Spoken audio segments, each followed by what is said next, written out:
Le livre de soi de Daniel Walther, je vous promets, c'est la dernière fois que je vais parler du livre de soi sur la chaîne, ou en tout cas c'est la dernière fois que je vais parler de ce tome-ci. Peut-être qu'on va retourner au prochain, mais donc, le livre de soi, qu'est-ce que c'est? Je vous lis juste le synopsis. Donc, dans un futur qui ressemble au passé, la science est aux mains de fanatiques politiques. Le jeune soi est issu de l'un des derniers bastions de stabilité dans ce monde bouleversé, la citadelle du serpent. Il devra quitter la citadelle pour entamer une quête où il traversera les ruines d'un monde barbare, autrefois appelé civilisation. Le livre de soi, c'est un roman initiatique, un roman de fantasy qui est apparu très tôt dans la fantasy française, dans la fantasy francophone, même de façon générale. Daniel Walther a écrit ce roman-ci en 1982, et donc c'était pas forcément tôt lorsqu'on remet le livre en contexte de la fantasy de façon plus générale, de la fantasy qu'on retrouvait par exemple en Angleterre ou même aux États-Unis. Mais c'est ça, pour du côté un peu plus français, ça se passait vraiment dans tout ce qui avait été publié par Le Fleuve Noir. Je pense à La Compagnie des Glaces, je pense à tout ce qu'a écrit Jean-Pierre Andrevon, ce genre de choses. Puis, Daniel Walther, c'est un auteur qui est relativement oublié de nos jours. Il est moins lu que les deux auteurs que je viens de citer avec leurs œuvres fortes, mais selon moi, il y a vraiment quelque chose d'intéressant dans la prose de Daniel Walther. Je pense que je l'ai déjà abordé à de maintes reprises dans mes 10 vidéos d'analyse sur le roman. Puis d'ailleurs, je vais juste en parler brièvement, mais si vous venez de là, ben ici, je vais faire une synthèse un peu de la situation. Si vous ne savez pas de quoi je parle, ben je vous invite vraiment à regarder mon analyse mot par mot, carrément de ce qu'a écrit Daniel Walther dans ce livre-ci. Ça dure 10 épisodes. Je vais en profondeur dans le texte, puis j'analyse un peu la structure du livre, puis je commente sur les choix de Daniel Walther quant à l'histoire, quant à la prose, quant à plein de choses. Vraiment, j'essaie de faire le tour de l'œuvre d'une façon qui est très complète. Puis donc, si c'est quelque chose qui vous intéresse, je vous invite à regarder ça. Mais voilà, Daniel Walther, c'est un auteur qui m'a toujours beaucoup intéressé parce qu'il a une prose qui est extrêmement alambiquée, extrêmement touffue, mais même si parfois ça peut en rebuter certains parce que c'est extrêmement pompeux comme façon d'écrire, je pense que ça se marie extrêmement bien à l'histoire qu'on retrouve dans ce livre-ci en particulier, mais de façon générale dans toute son œuvre, je pense que les thèmes qu'il aborde, puis l'aspect presque horrifique des situations qu'il met en scène se marie extrêmement bien avec sa prose. Puis, il y a des moments où on se dit, c'est exactement ça, c'est exactement comme ça qu'il fallait écrire la scène. Il n'y a pas un mot qui devrait être changé. C'est parfaitement ce qu'on recherche. Puis, dans le livre de soi en particulier, il recherche vraiment à créer une atmosphère qui est onirique. Parfois, on ne sait pas ce qui se passe réellement dans le roman, puisqu'il est le produit de l'imagination de nos personnages. Puis, ça rajoute quelque chose à l'histoire de très particulier qu'on retrouve très rarement dans des romans, puis qui, comme vous pouvez l'imaginer, se marie extrêmement bien avec la fantasy. C'est quelque chose qu'on ne retrouve pas tant que ça dans les œuvres américaines. J'ai l'impression, peut-être que je me trompe, peut-être que vous avez des recommandations à me faire de ce côté-là. Je suis pas le plus érudit en matière de fantasy, je suis plus du côté de la science-fiction. Mais voilà, il y a des passages qui sont extrêmement bien réussis. Je tiens juste à citer un passage, donc c'est une citation quand même assez longue, mais vous devez comprendre que il y a plein de passages qui sont super intéressants. Ça, c'est l'un qui m'a le plus marqué dans ce tome-ci. Il y en a dans les deux autres tomes, il y a plein de passages qui sont super intéressants, mais je veux juste lire celui-ci. Soi ne parvenait pas à détacher ses regards de la jeune femme prise dans le bloc de cristal. Toute l'horreur des jours anciens revenait à la charge, semant dans la pénombre du souterrain des sonorités confuses, des rumeurs tenaces et inquiétantes. La mort avait été à la fois complaisante et cruelle. Complaisante parce qu'elle avait épargné les traits de sa victime, cruelle car elle semblait avoir été lente de faire son œuvre. Le cristal s'était refermé étroitement autour des chairs, drapant avec une maniaquerie d'artiste les lambeaux de vêtements, s'évertuant à modeler avec une précision dantesque les creux et les courbes, macabre chirurgien de mort, esthète étincelant dont le sens du détail tragique et de la mise en scène morbide aurait fait blêmir d'envie un Michel-Ange de l'agonie. C'est vraiment extrême comme citation. C'est des mots qui sont choisis pour jouer justement avec les contrastes, jouer dans l'extrême. Puis Daniel Walther le fait à merveille. Évidemment, ça pourrait être considéré comme étant edgy, salé, mais selon moi, ça fonctionne super bien. Donc, oui, il y a une part du texte qui est un peu kitsch, ça l'a extrêmement mal vieilli, puis je vais retourner à ce sujet-là plus tard parce qu'il y a beaucoup de choses à dire là-dessus, mais même si ça l'a mal vieilli, je pense qu'il y a un charme dans la façon dont c'est écrit qui est super intéressant. Maintenant, concernant l'histoire, concernant la façon dont le roman est construit, dans la façon dont c'est rythmé, je suis un peu ambivalent parce que le rythme fonctionne plutôt bien.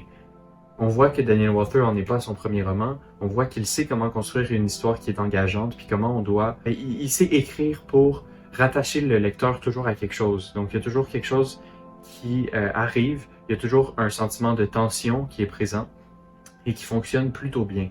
Par contre, lorsqu'on regarde l'histoire dans son ensemble, ou en tout cas juste ce tome-ci dans son ensemble, on se pose certaines questions parce que on passe d'une situation à une autre sans qu'il y ait de lien logique particulier.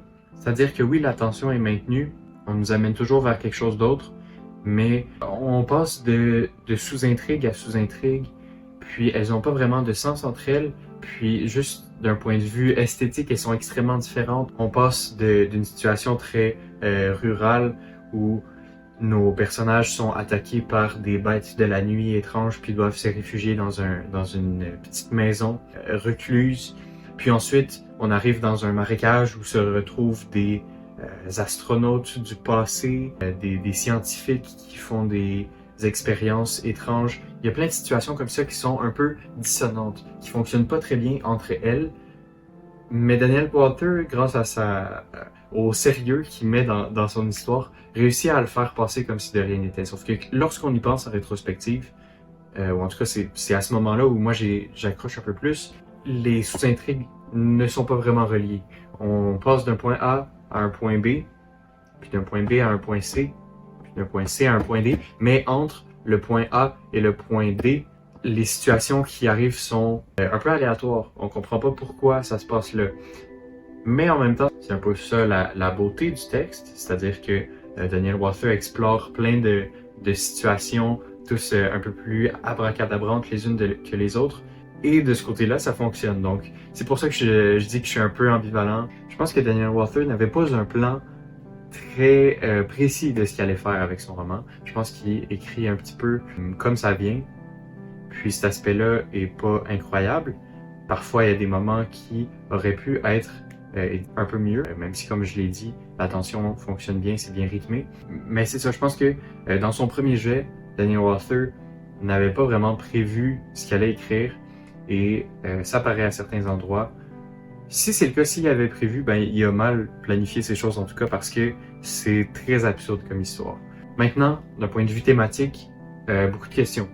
Beaucoup de questions parce que c'est un livre qui parle particulièrement de la barbarie, qui va chercher à faire pas un contraste, mais il va chercher à opposer des situations, va parler par exemple de religion, va parler de superstition, puis de tout ce qui se trouve entre les deux, du doute, va parler également de la barbarie par rapport à la civilisation, ou du semblant de civilisation, puis il va opposer plein de situations très différentes, essayer de faire un sens de tout ça. Mais je crois qu'au final, il n'y a pas de grand thème qui ressort du roman. Au départ, donc on l'avait vu là au chapitre 1, dans ma vidéo d'analyse du chapitre 1, j'avais parlé brièvement de la citation de Ayn Rand qu'il y a au départ dans le roman. Puis Daniel Walther, dans une espèce de mini-préface, essaie d'expliquer qu'il y a une grande intention artistique derrière son texte, mais j'ai l'impression que c'est un peu un bluff parce que c'est pas quelque chose, ou en tout cas, si c'est pas un bluff, je pense que ce qu'il a essayé d'explorer à travers son histoire, la grande idée qu'il essaie d'explorer est pas menée à bien. Je pense qu'il manque quelque chose, mais c'est pas parce que d'un point de vue thématique c'est un peu faible que c'est un mauvais roman. Je pense que, comme je l'ai dit, je pense qu'il y a plusieurs autres éléments qui lui permettent d'être mémorable, d'être lu encore aujourd'hui. Puis comme de fait, il a été réédité, je pense, en 2023 ou peut-être même 2024. Il a été édité très récemment par Nemo dans un recueil. Donc c'est toute la trilogie qui est en un volume. Puis Ça a l'air d'être une super belle édition si vous voulez vous procurer le roman. Ou sinon, évidemment, il est dans plusieurs formats papier, même si ça n'a pas été édité depuis presque 40 ans maintenant. Mais voilà, je pense qu'il y a quelque chose encore aujourd'hui à retirer de ce roman-là. Je pense qu'il est assez divertissant. Mais je dois parler enfin du grand point qui est négatif du livre de soi, qui cloche. Il y a vraiment un problème avec ce roman-ci. Puis c'est la misogynie de Daniel Walther qui est extrêmement présente dans son roman. Tous les personnages féminins ne sont qu'un objet, ne sont qu'un prétexte à une scène de sexe. Et c'est assez dérangeant. C'est un roman qui est extrêmement sexuel, ce qui est normal parce qu'il est question de dark fantasy, mais il est à l'excès selon moi, même pour un roman de dark fantasy qui est déjà un genre avec beaucoup d'excès, beaucoup de violence. Et donc il y a une part de ça qui est normale, mais il y a une part de ça où lorsqu'on lit ce que Daniel Walther écrit dans ces scènes-là, on se demande c'était quoi ses intentions. Clairement c'est, ou en tout cas c'est comme ça qu'on le dépeint aujourd'hui, c'est comme ça que moi je l'ai vu. On le voit plutôt à travers ce texte-là comme un vieux mononcle avec des idées un peu lubriques, un peu douteuses par moments. Puis vraiment, c'est un euphémisme ici parce qu'il y a des trucs qui sont assez graves qui décrit dans ce roman-ci, puis dans ceux qui suivent, notamment des scènes de viol. Mais même si on passe outre ça, ce qui est déjà très grave de juste passer outre, mais même si on passe outre les scènes de viol, les scènes de sexe qui sont consenties sont extrêmement étranges. Puis non sollicitées, elles apportent rien à l'histoire. Et voilà, c'est assez dommage. Je pense qu'il y a beaucoup de moments dans le livre où le roman aurait bénéficié à ce qu'il n'y ait pas ces scènes-là. Mais là, comme je l'ai dit, faut y aller au cas par cas. Il y a certaines scènes où ça passe un peu mieux que d'autres. Mais de façon générale, là, vraiment, toutes les scènes de sexe dans ce roman-ci, où un très grand nombre d'entre elles sont abusives. Donc voilà, c'est quelque chose à prendre en compte lorsqu'on lit ce livre-ci, puis il faut le remettre en contexte de 1982, comme je le disais. Voilà, je pense pas... étonnamment, ça a été réédité en 2024, comme je l'ai dit, mais peut-être que ça l'aurait pas dû à cause de ça. Puis oui, j'ai fait une série de 10 vidéos sur le sujet, puis oui, je fais encore une vidéo rétrospective pour vous parler de ce livre-ci que j'apprécie, mais il faut prendre ça en compte, puis c'est vraiment important de garder ça en tête. Ça vient d'une autre époque, puis voilà, il y a certains passages qui sont moralement répréhensibles, qui sont vraiment pas incroyables. Donc voilà, j'ai remarqué que j'ai oublié de parler d'un truc en particulier que selon moi est assez important, et c'est que l'histoire s'effiloche un peu au fur et à mesure, puis évidemment ça se rapporte encore une fois au fait que probablement que le premier jet était a un peu été écrit sans plan, puis que Daniel Walther n'a pas super bien maîtrisé cette façon-là d'écrire le roman. Mais le début est très engageant. Le début dans la citadelle, le début lorsque on ne connaît pas encore vraiment le visage de l'ours, mais il apparaît en rêve à soi, c'est tous des passages qui fonctionnent super bien. Okay? Donc je dirais les 2 premiers chapitres, peut-être même le 3e, sont excellents. Il y a vraiment des passages très marquants qui sont super bien écrits, que justement la prose de Daniel Walther complémente très bien. Puis au fur et à mesure qu'avance l'histoire, ça s'effiloche un peu. C'est peut-être dû au fait justement que les sous-intrigues sont un peu disparates. Voilà, je pense que le sentiment d'étonnement que procurent les 3 premiers chapitres ne se retrouve pas autant dans les suivants. Maintenant, par rapport aux 2 autres romans, ça fait un petit bout que je les ai pas lus, donc je pourrais pas vous dire si ça se rattrape.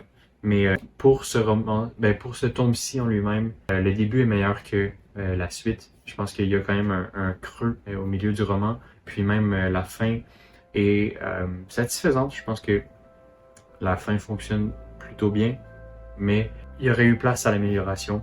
Voilà, je tenais juste à dire ça. Maintenant, ça fait beaucoup de points négatifs, mais j'aimerais vous rappeler, puis j'aimerais le préciser, ce roman-ci, il brille dans sa prose, pas dans son contexte, pas dans les thématiques qu'il aborde, pas dans même les situations où il met en scène soi. Je pense que c'est la prose de Daniel Walther qui ressort du texte le plus, puis c'est le cas de la plupart des œuvres de Daniel Walther. Ces romans sont surtout mémorables pour sa prose et pas pour le scénario. Donc voilà, c'est juste une précision que je voulais faire. J'espère que vous avez apprécié cette vidéo, cette rétrospective finale du livre de soi de Daniel Walther, dont je vais plus l'aborder là. Je tiens à le promettre. après 11 vidéos sur le sujet, je pense qu'on a fait le tour de la question. Peut-être un jour, peut-être dans peut-être 5 ans, 6 ans, je sais pas si je suis encore là pour parler de romans. Mais voilà, je pense qu'on a fait le tour de cette histoire-là. Puis je vous remercie d'avoir été là avec moi. Si vous avez écouté les 10 vidéos ou si vous êtes juste là pour écouter la rétrospective, j'espère que je vous ai donné envie de lire ce roman-ci. Évidemment, avec une certaine retenue. Je pense qu'il y a certains points que j'ai abordés qui permettent de savoir si c'est un livre qui est pour vous ou si vous allez préférer passer outre, ce que je comprends très bien. Mais voilà, c'est un roman que j'apprécie particulièrement, puis j'espère que je vous ai donné envie de le lire ou donné envie de explorer le sujet un peu plus en profondeur. Et donc voilà, merci beaucoup.